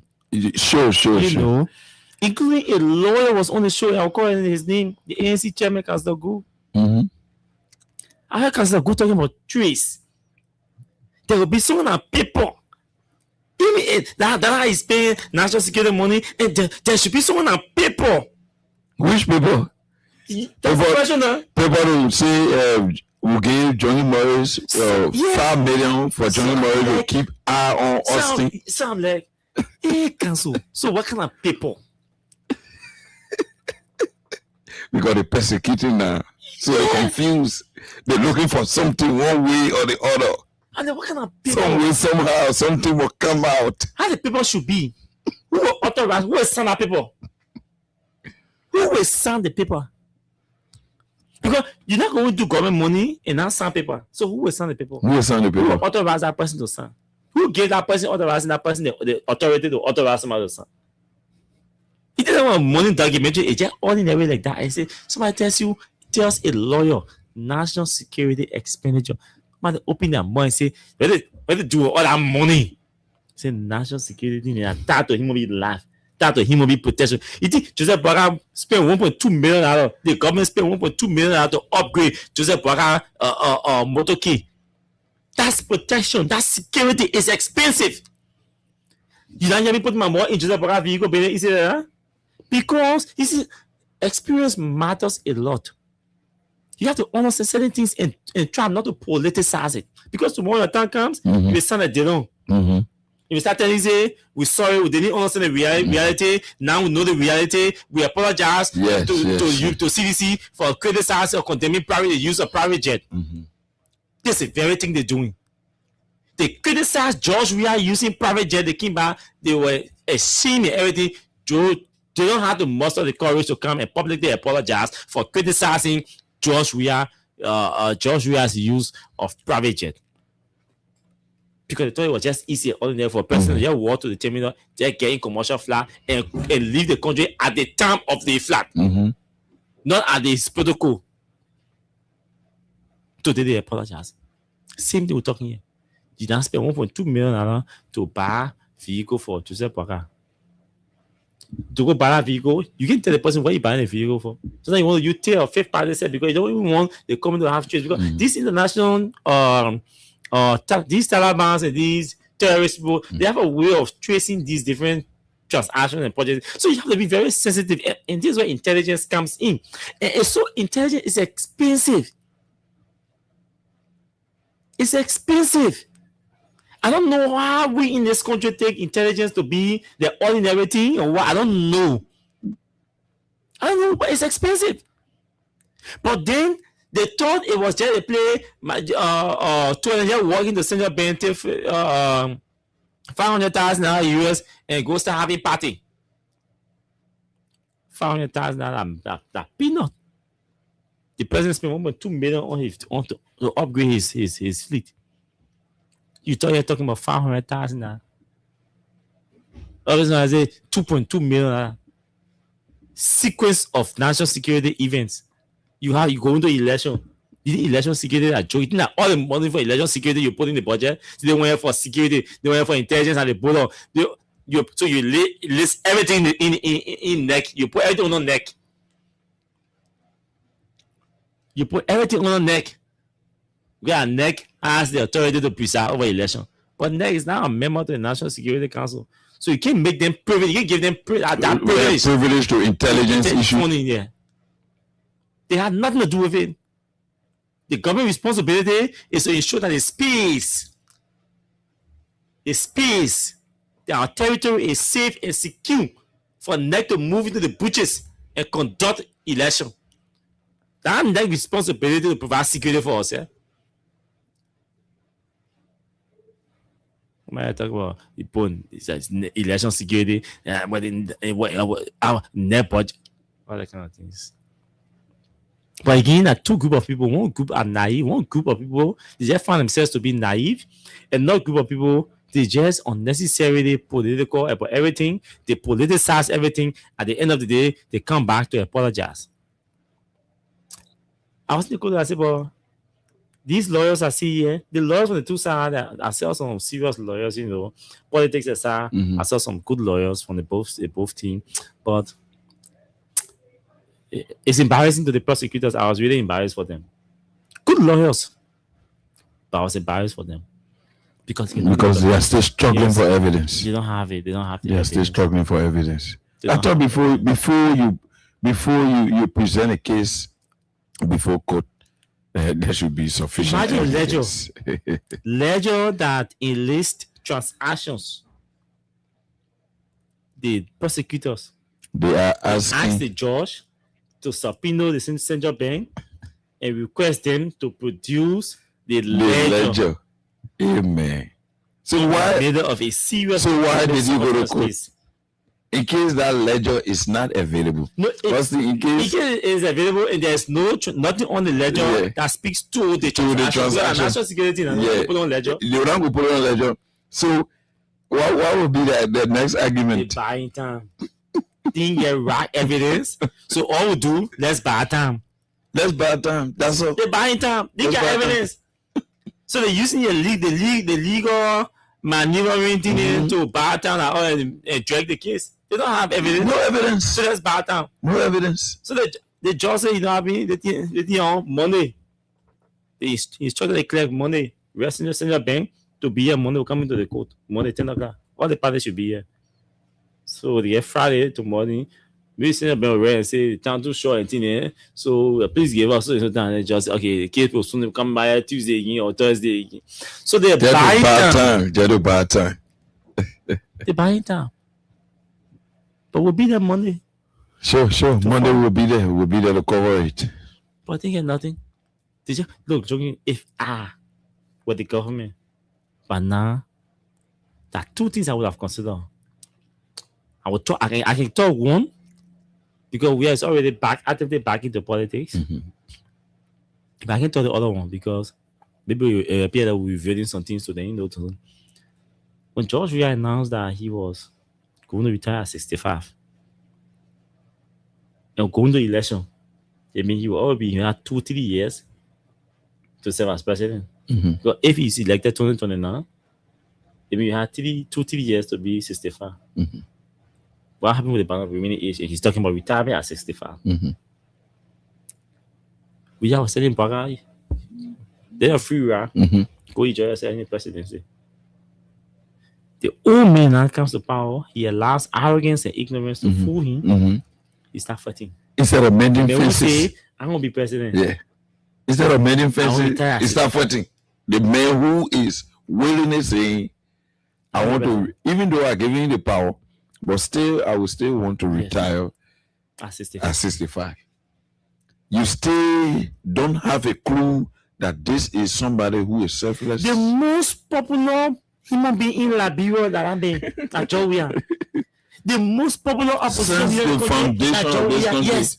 the singular most popular And Liberian. even the famous Charles Taylor was a friend of George Weah and chasing all of you. Then you back out the privilege scheme to you. The message 65 retiring. And you go start fighting. What's in the fool you? The fool you. I said that fight they started brought we are back into mainstream politics. It brought everything back into politics. They themselves push it. They push it to the limit. He stopped there. But probably the woman was in and saying, no, George Livier. They say, you coming for your foundation. Then that's the one that George, you got a friend. You got a friend? You got a friend back? So, UP was not smart. Joe Biden was not smart at all. UP folks were not smart. It's because of vendetta. Yes. It's because of vendetta. You people thought they won election because they are too educated. They are the best in the country. That's why that's the kind of interpretation they gave to a victory. So they kill Pana, my man, we won election because of our intellectual poise. So let's fight a minute. Yeah, they're fighting. They start fighting and they damn it, destroy. They don't say nothing to these people. They don't say the government took 9 months, almost 1 year to fight for nothing. A fight that almost crumbled the government. Crumble, that the word you use, crumble. A fight that almost crumbled the government. Still, they didn't grab anything. You took 9 months to fight. 9 months. So he said somebody who was saying yes, sir. Somebody who was a speaker who was giving you everything you wanted. Who was agreeing. Who even traveled with you. Anywhere, even at the behest of the criticism that came from the CDC. And you still ruined that opportunity and took a laser that runs away from everything, from anything, and make him speaker. And you expect somebody, people, investors to come from outside like people to come. Mehu international community saw popularizing a sitting speaker's office, even though he was not speaker elected.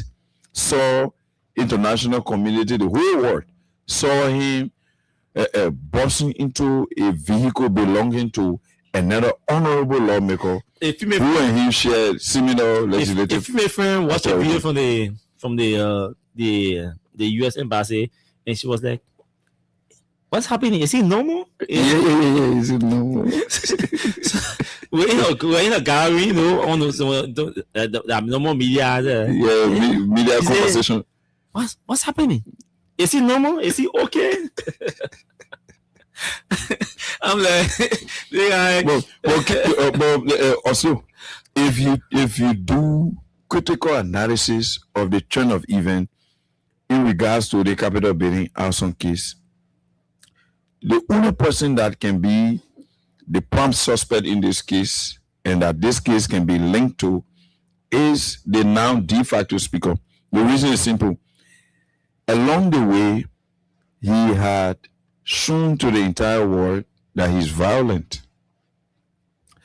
He burglarized the sitting speaker office, even though he was not given access legally, legislatively, to occupy that office. He broke the door of a fellow lawmaker's vehicle, and that lawmaker said he had money and different assets in that vehicle that got lost.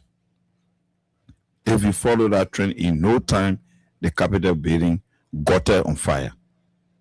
It shows that you can only link such incident that was violent to the person who started the trend of violence. The investigators are not thinking in that direction. They were looking for the people who have no record of violence. People who have record of violence. How you not have it? If you have partisan investigators and you have a partisan police RG, then those are the experiences that we always have until the 6 years elapse. So, folks, I mean, that's what we are. We are running a complete authoritarian regime in our country. And we have to be clear about that, build our minds and everything to understand that this is an authoritarian regime that's not going to take us anywhere, that's not going to attract any investor to this country or any investment to this country, that the Americans are not going to take us serious, and that our partners out there, whether it's multinational partner or bilateral partners, they're not going to take us serious because we have not shown to the world that we are a serious people in this country. Our leaders have projected and presented themselves as the most irresponsible people in the world, the most irresponsible group of government officials. And so that's how people take them. And so this is where we are. This is where we are.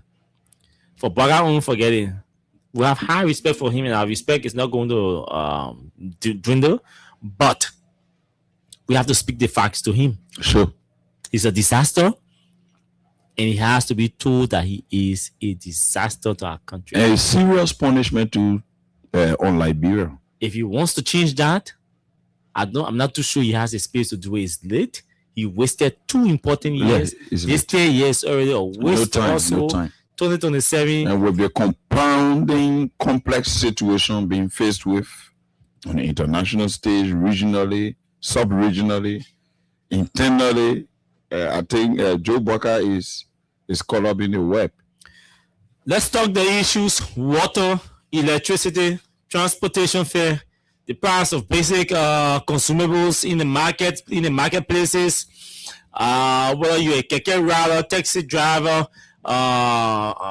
motorcycle rider, a market woman selling. Those of you who are consumers as well, those of us who are consumers, it's time for all of us to talk about these things happening across the country, and then we can tie in, the prices of different things. How much you buying gas in your area? How much you pay for transportation as transportation to move from your school to your house, from your house to your school, or from your house to the market, or from the market to your house, or from your house to your workplace, and all of that.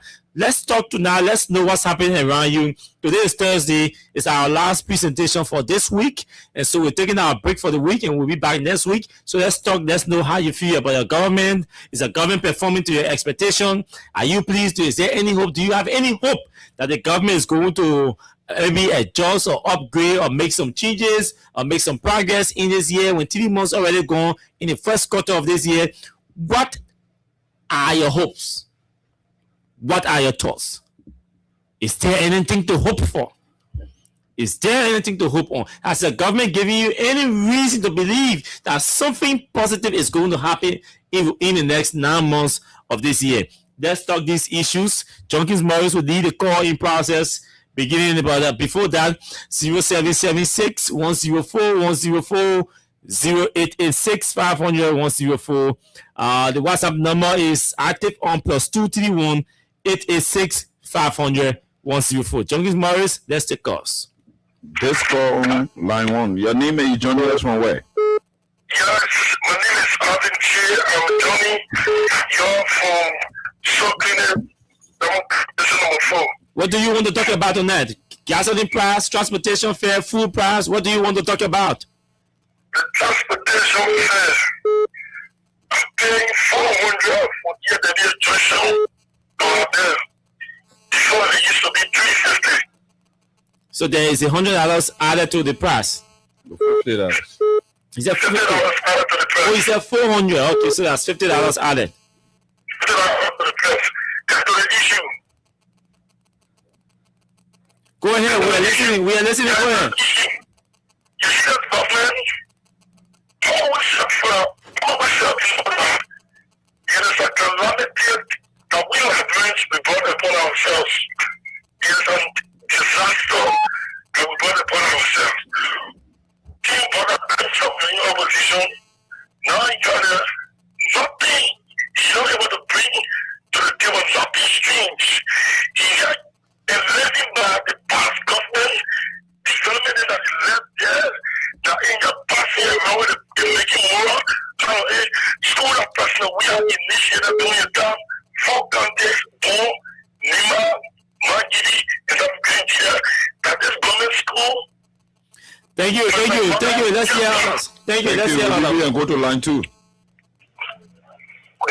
Go ahead. Quickly. Well, I think our good my dear brother Duncan Morris. I'm Robert Makoya calling from 17th Street, Abbey Avenue. Go ahead, Rob. Thank you for giving me the opportunity. I want to talk about a few things, but let me start with the transportation. You want to talk about anything? Just do it within 1 minute at all. You can talk about. Yeah, I'll do that. Go ahead, my brother. I work with Western University College. We used to pay from here to Junction. And I used to pay from here to my church 540. It's $100, but now it's $150. From here 540, I got my church to 540. There I go to church. Mm-hmm. From 17th Street where I live to here to Junction is $200, and it used to be $150.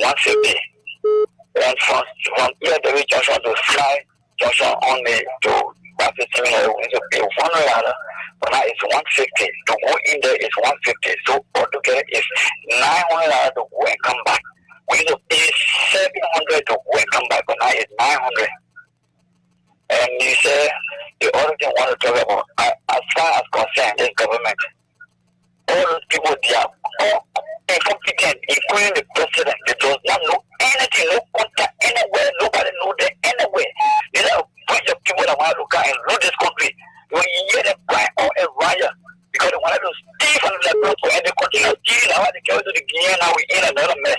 So the government, we don't expect anything good. But the only thing, as you people say on the show here, we'll be praying for Omer Blanca to read there on 2029. Because if we make a mistake, we finish. Thank you very much. Thank you. Olivia, and go back to line 1. Yeah, good evening. How are you and where you joining us from? HFG, Rototo, Seco, FE. Go ahead. Let me tell the Nigerian people tonight. We have made a wrong decision 2.5 years ago, and we live with it up to 2029. More to come. You know what's happening now? They call Dominican be West Hall, K89, and we're calling now. Starting from today, why the war? I'm agently here, I'm saying it. And since 1822, the Nigeria became a country.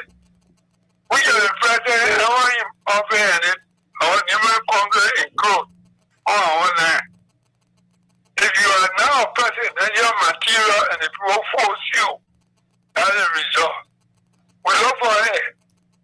What kind of near president? I'm not living too long. We are there with our learning telecommunication. Dota, as your clampo, are working out. will repair a terrible and two wrong. Well, one bad wrong. Thank you. We'll leave you go straight to line 2. Hello. Good morning. Good evening. Yes, welcome. Your name is Thank you very John. much.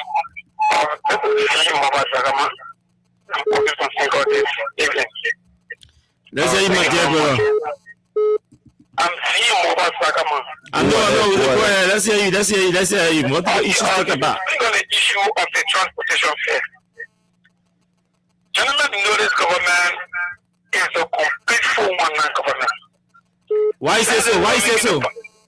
Yes, since for making the power, there is the third time that they are bringing transportation fare.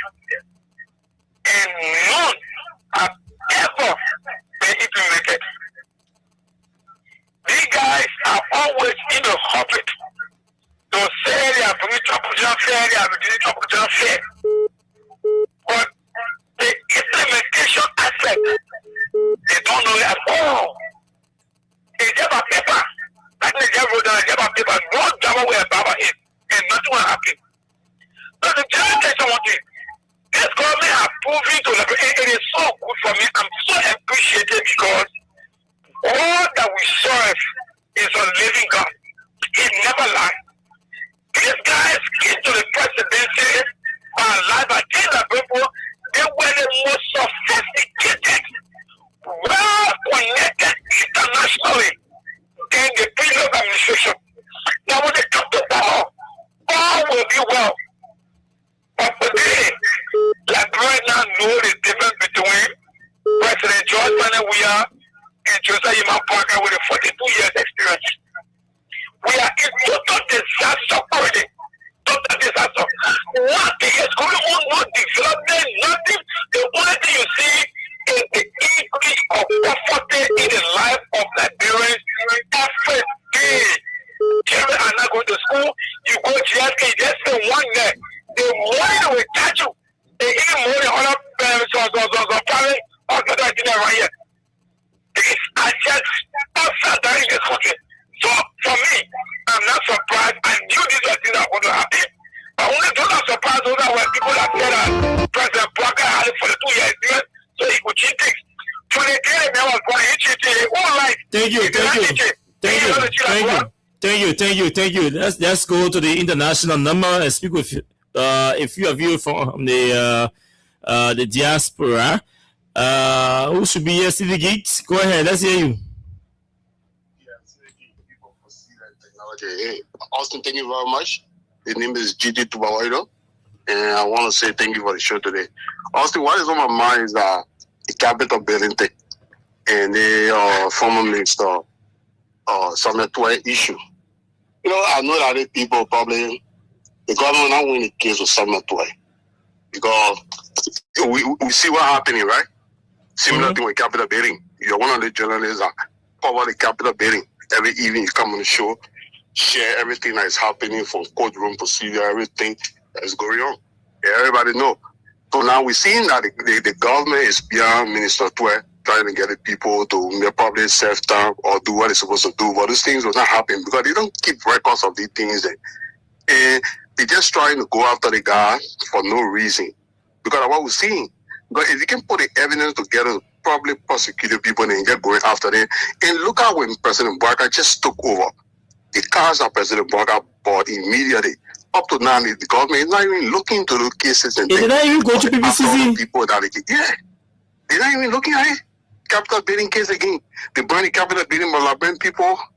I keep reminding Liberian people that capital building, they're not just burn, not the wall and the pin. The people took things in that building. They break into safes. They take documents. Government 25 years secret got missing from in there. You see, they breaking all your houses around here today because they got things from the capital building that proves that they can go after you people and do those kind of things. You gotta be smart. Look, the people are creating pattern. The pattern are there, and we are here. We are documenting the pattern thing because like what we do, we keep data on the kind of thing. We keep records for the kind of thing. I will tell you, personally, I would say we're making our commitment that after everything that happened, it will be on the team that we investigated. After fire, the thing that happened in that capital building. Let me be passing around today. You see what happened? Look, let me show you what pattern on the capital building. when anything happen in Lofa County, who President Baga saying there? The same thing that is saying for the Capitol building, like what is saying there. Don't security. Now, or what are they trying to do? Are they trying to reward him? No, now people just do things over and over. You just follow the party. You will be able to read what's going to happen next. We know what's happening. You can know what's going on because you can follow the party. You know. So that's why he's saying now the people want the diamond back. It's all in the Guinean press. The Guinean people are saying, whatsoever man on the water, they want it back. Now the people saying it. We read the news. Thank you very much, my brother. Thank you. My man, message you didn't reply me. Oh no, your phone on now? You got your stuff on? No, not yet. Okay, but we'll talk. To you because I want us to discuss something. I really want us to do certain things. Okay. So we'll leave this there and come back to lines. Let's talk to you, Liberians. Transportation issue, food issue, gasoline price. What is going on with you? Let's hear you. Asking, how you doing? I'm fine. I hope you are doing great. I happen to get a phone. Thank you. I just listen to you on the morning show, but I know this time you got to do the show too. Yeah, they hustle in the day, so we gotta do next show. Asking, this is Gal Abraham. I'm starting a conversation from Forward. Okay, go ahead. What I want to say, brother, I'm a member of the United Party, but sometimes the way the government can be proceeded, brother, they can find one more asking.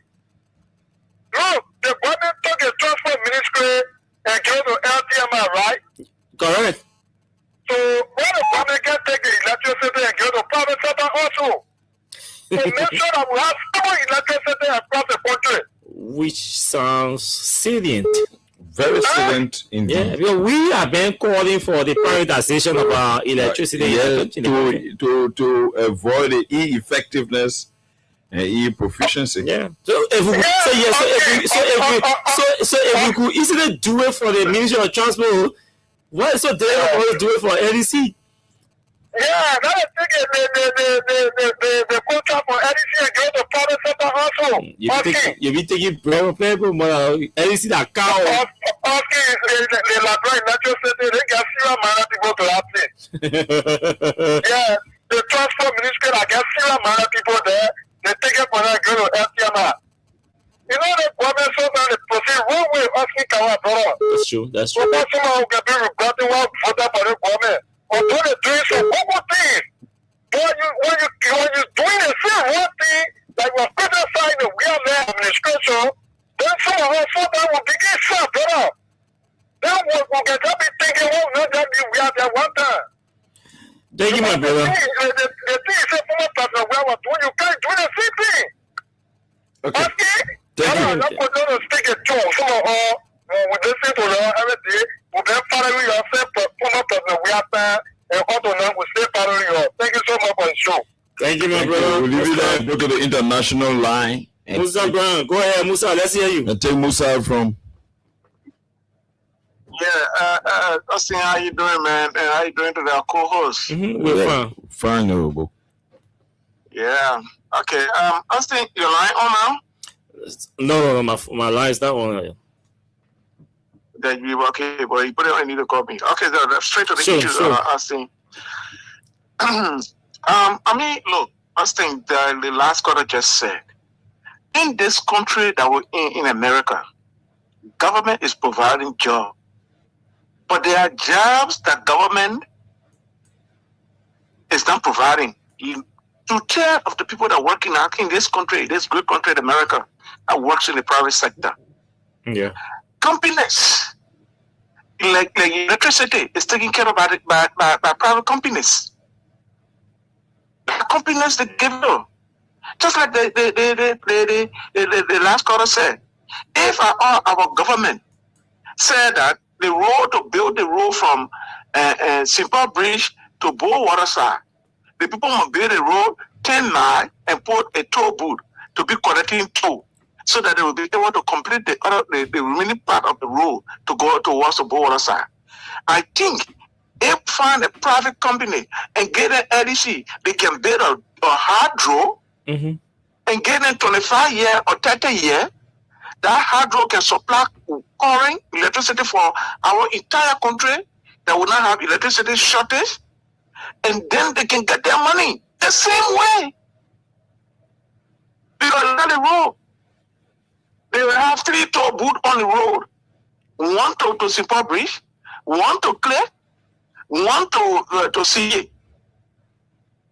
So why we can do the same to electricity? You see? And another thing, my attention I've been drawing to today, I'm listening to our vice president today, confessing about the going of Solomon George to his house.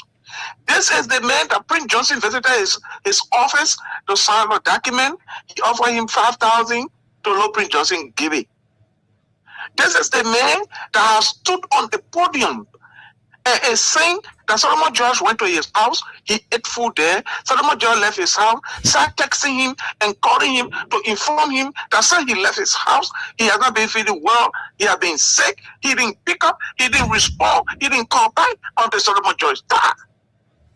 Now I'm going to get people to confess. Now go get people to confess.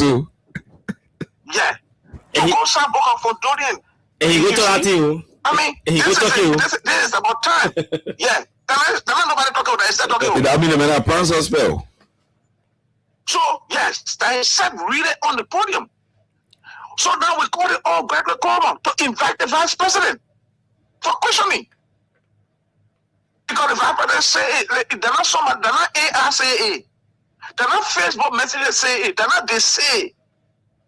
This one is direct confession that the man went to his house and ate. So many is smart. When the man left his house, he texted him.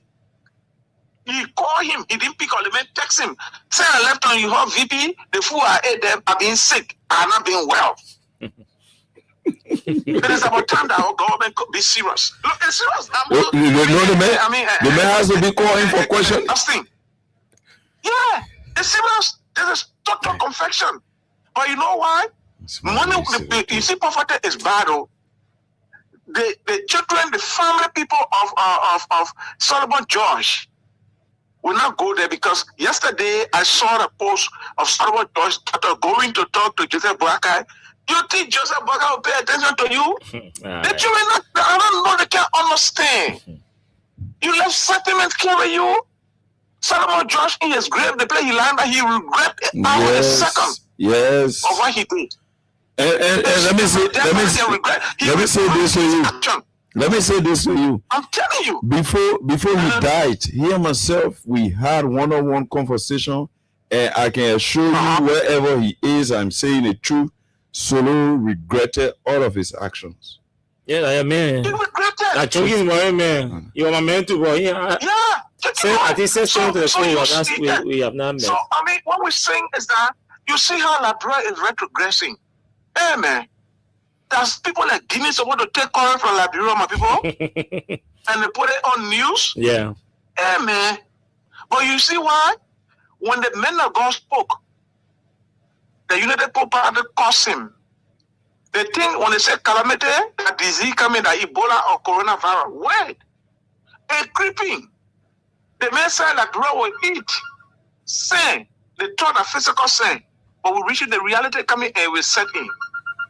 But this is my appeal. Let the family of Solomon George call, let the police director now be able, because look at Samuel Jackson. Samuel Jackson came the but at the same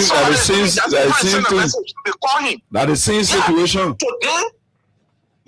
Today the vice president has confessed that Solomon George ate food to his house. Solomon George went home and texted him that he's sick, and he did not respond. He did not say until today. He went to open his phone and reading those very text messages the man sent him. Direct confession, it means that the vice president know about the death of Solomon George. We need no anything about it because he said it for himself. His mouth, God made him to open his mouth because those are the things he did in the past. They were the people that were sponsoring people that were killing people in Liberia, taking dead body from jail and dropping it on the street just to tarnish the country. That's why God is replicating everything they did. Thank you, my brother. I'm doing more. Thank you and God bless you. Thank you, Mr. Brown from the US. Let's take 2 calls and then we can go home. Yeah, then we on the last edition of the show. take our weekends break on our regular broadcast. Yeah, we go back to line 1. Hey, your monitor has to be reduced. Yeah, good evening. How are you? Yeah, good evening. Yeah, sorry, John. Good evening. Welcome. Sorry, we are knowing you from Pastor. Grand Bassa, let's hear you. Yeah, I said, sorry, we are joining from Pastor. Okay, go ahead, Grand Bassa. Yeah. Gentlemen, let me commend you for the show. Topic on discussion. Let me tell you something.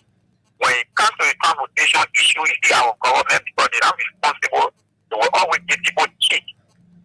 The men who working at the carpet, where the last people that will have more gas in the country.